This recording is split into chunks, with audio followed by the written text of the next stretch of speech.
As I guess even now for at the life of man, no one me lord and knock up, and I'm need what you call make everything the proper. You can say, oh, no, yeah, bro,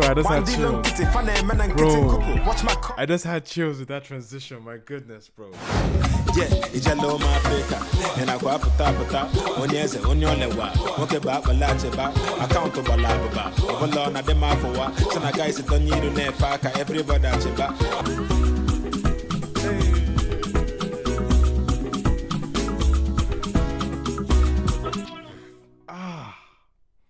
Bro.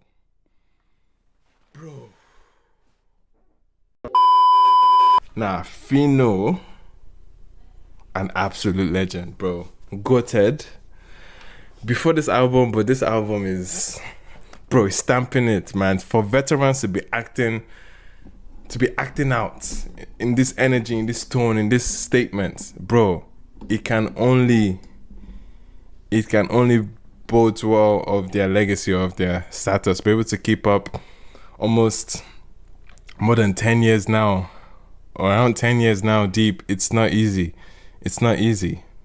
And what he has done with this album, full-time job, is a gay.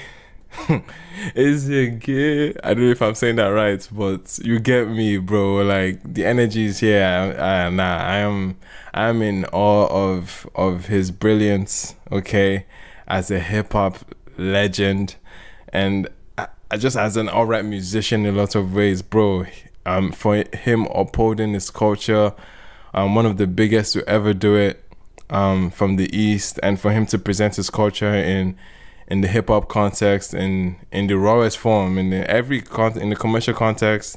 I think this album has a lot of things checked off. Like, his last effort was not bad, don't get me wrong. I don't think I've errantly not liked any Pyno album outright. But bro, this album was, give me from track 7. Actually, let me go up a little bit. From Time of My Life down. This album's phenomenal, bro. Phenomenal in every sense. First couple tracks, it's nothing is good. It's a hip-hop moment, strong statement piece as an intro, but it's easily forgettable. It's not necessarily one of those hip-hop moments that really, really grab you. But even though, like, it's a hip-hop album, he starts with a statement in that album. It's nothing that he's just speaking into his legacy, and I hear it. Back Outside with Check, kind of surface level pop, piano, Afro piano type of moment there that we can't really, I won't say it's bad, of course, but it doesn't really hold you again. Eyes on Them, a sleepy dancehall record. Not really a big fan of dancehall chip as well, but Pyno kind of held his own on that one, in some sense. Production was slick, okay? Slick and edgy production, but I don't think Pyno, to be fair, I don't think Pyno had the bandwidth for it to really, really like hold it up, to do that beats justice. So it became very repetitive with his hook, and I don't like the song because of that. We got Do I, which we're familiar with. Kind of okay, surface shallow hook on it, but regardless, that's a club banger. But besides, it's in its original form, which I'm not mad at. We got to Fave, a Fave moment. I was kind of anticipating a strong presence from her, but unfortunately this one fell short. And yeah, it made the entire first 5 tracks a little bit rough, to be honest. She felt a bit short on this song called Deep. Her mix was not great, kind of buried her vocals behind the production. The production was a little bit too lousy for a Fave moment, but then again, Pyno within the verses was still flowing effortlessly. I think for the most part, you can't say Pyno did not rap well on this album, even though yes, there's a language barrier. The flow, the delivery, the energy behind his tone was felt and infectious from virtually every track, to be honest, virtually every track. And then the album really kicks off. Okay, really kicks off, I would say, because I know Time of My Life already. I've already been on board with that song. It's a fun song. Another song that caters into the club banger attribute of his roster. And then we got Wayo Wayo. Wayo Wayo was kind of lackluster. It felt like an attempt at a Fada A type of moment. It's aspirational, it's cultural, it has everything that you really uphold as a Pyno moment, but it didn't have that punch that I liken to a song like Fada, but that's like a high bar, to be fair. But yeah, it's an okay attempt of that one. But bro, we got to Men Don't Show Face with Flavor. And then this album just scatter ground immediately. Of course, December, 30 December, Ngwano, anthem, that, like, you know what I mean? Odogu type entrance, you know, trust. You don't look any further than Pyno and Flavor to give you that anthem. And there were multiple moments like that. I don't know why my accent is starting to but you know what I mean. This album just gives you that Easter, you know what I mean? Like, gives you that Easter energy, and I love it. And I love just the display of culture, man. And yeah, that's the main core of this second half of the album. Like, really like drives home the cultural aspect, and this song does it justice. It really holds up into the long list of roster of Pyno and Flavor just going back to back. We need an album from them. At this point we need an album. We already got Pyno and Olamide, which I loved. Two Kings, shout out to them. But we need Eastie Buddies. If you know, you know. We need Eastie Buddies to link up for a full-fledged project at this point, at this pace. They haven't missed, bro. They don't miss. The synergy is just effortless, bro. Flavor, literally the best to ever do it in the high life context from Nigeria, and it's too strong. It's too strong of a moment. And yeah, the album really kicks off for me, and we get there, and then we get to Grateful, a hip-hop moment. Okay, once we're hearing songs that have and like taking up the hip-hop attribute of sampling. Okay, you're seeing with the shout out to people that helped me with that one, the Akanchawa reference and sample there, Princess Nje, I miss her name, but essentially, man, that sample was so sleek and well done. It was a gospel moment, you know. It really like showed like his hip hop like student aspect in the production choice. Shout out to Jason again. Production choice, very sleek hip hop beat, but the messaging and delivery again that really showed up. And I think the transitions on those beats, bro, really mind-boggling transitions, and it was, yeah, they smoked it. And then we got to an interlude that really sent a strong moral lesson, and I think it's symbolic that Hush Puppy was one of the people to help send them the message of humility and being able to like not compare your pace to other people. Hush Puppy was the personification of the worst things of social media, and how he flexed and how he really puts a lot of pressure on everybody, and it leads people to depression. It leads to literally the worst things, and I think that's what the message of this song was trying to counter. And from a messaging standpoint, from a content standpoint, they had other vocal or voice notes that even sent them the message, but I thought it was a very resounding message. And even though you can kind of scoff at the hypocrisy of this, to be honest, because virtually every other song we're just coming from Men Don't Show Face, you know what I mean? It's kind of hypocritical to the message of Onwesike in this instance. But I can see the duality of this individual. Like, I can still show up, I can still command respect in a lot of traditional ways, but at the same time, I don't want to give that level of expectation to people out there and expect everybody to be running at the same pace. I think it's a nice duality, it's a nice balance that you can find, even though you can, if someone reads it as hypocrisy, I can see that as well. But overall, good message.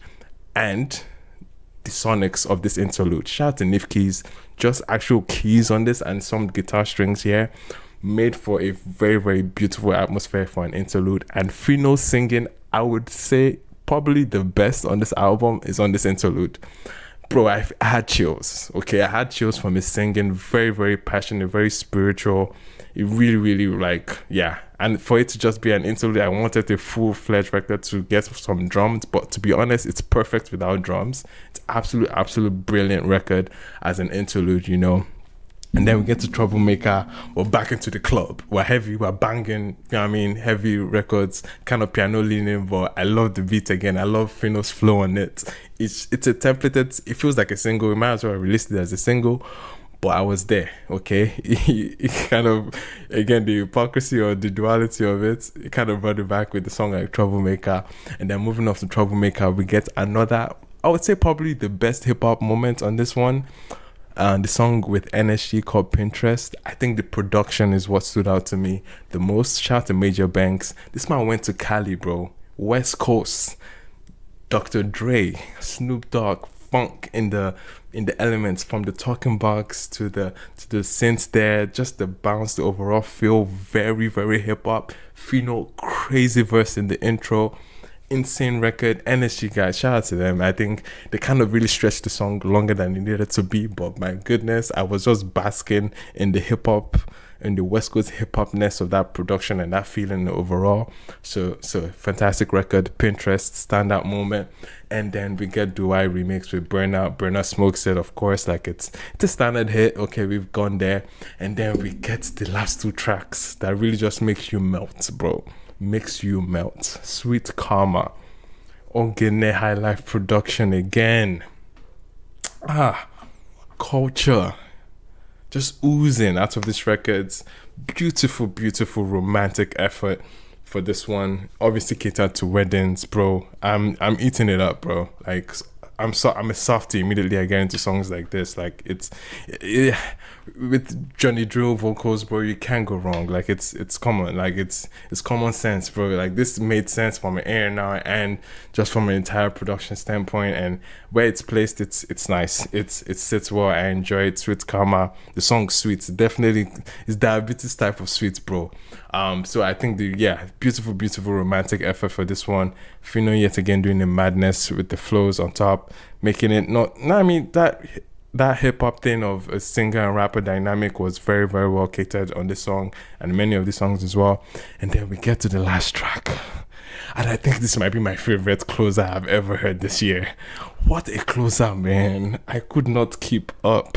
Bro, this song is a slapper. Anthem Ndeze. You know what I mean? Ndeze. Again, my Igbo might be terrible, but bro, apparently it's anthem for kings is what it's called. So another boisterous cultural moment. But bro, the flow on this one make me run mad, bro. I was really charged up with this one. Really, really charged up. Insane production, insane flows. Keyword flows here with Pyno. It's mind-boggling how easy he makes it look to come up with these flows on this kind of production, bro. No one should be rapping at that smooth and making it look that effortless, bro. It's like water just flowing into a canal. Just easy, bro. Just easy. And the energy that just exuded from the production and your feet, I was dancing. I was having a good time. And that was Pyno, bro, in a nutshell with this album. Honestly, a good time. This was a fun album. Super dynamic, even though granted he has so many quotas to hit, from romantic songs to club bangers to aspirational gospel songs to, you know what I mean, like he hit off all those like quote unquote cliches, but my goodness, he did it fantastically virtually with one producer in a lot of sense. Like Nifky's, Major Banks, the other producers are not really here, but for the most part, Jay Synth, brilliant production piece here.